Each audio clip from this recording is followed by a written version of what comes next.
From Saul to Paul. I'm sure some of us have heard this, but what does that actually mean? And who is it really talking about? Let's find out.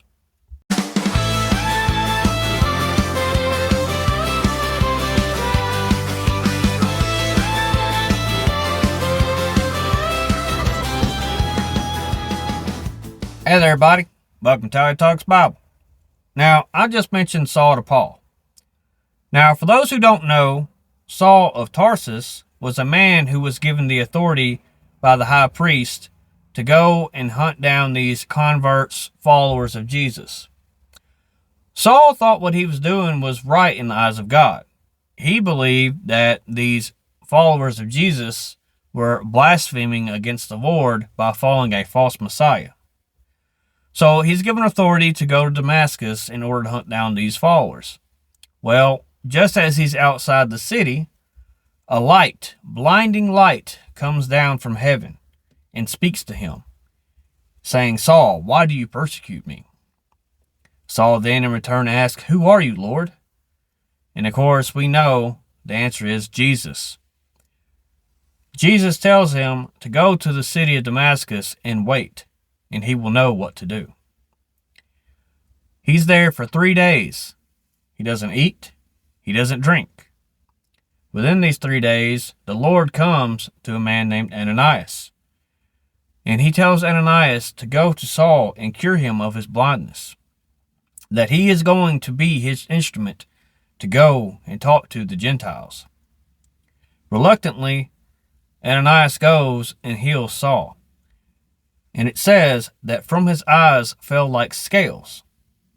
Now, I used to think that this was a reference to maybe the serpent. Maybe that because of the blindness, because of how he couldn't see the truth, that the serpent was like keeping his eyes closed. Well, what I've come to find out is that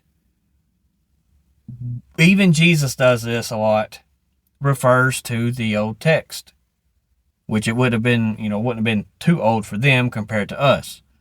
But he refers, what we refer to the Old Testament, they do a lot of callbacks. So it says that he was blind for 3 days, and from his eyes fell scales. And he was doing something that he shouldn't have been doing. Kind of reminiscent of somebody else, of another prophet, that I might not have been doing and following what God really wanted him to do. So, what other prophet could scales be implied to? Well, I'm talking about Jonah.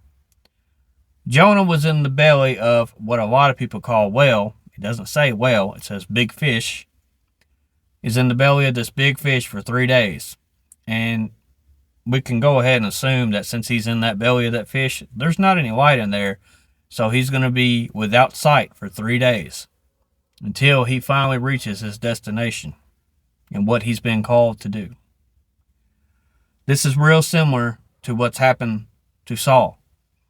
Now, I did say Saul to Paul. So, for those who don't know, Saul of Tarsus ends up changing his name later to Paul. And Paul is mainly responsible for bringing the death and resurrection of Christ to the Gentiles in the area. Well, I just thought that was interesting. Of course, I've talked time and time again how I like going back to Genesis and seeing Jesus there. This is just another instance of it. It's just a callback to stuff, and I love it. And I just wanted to share that with y'all. Thank you for your time.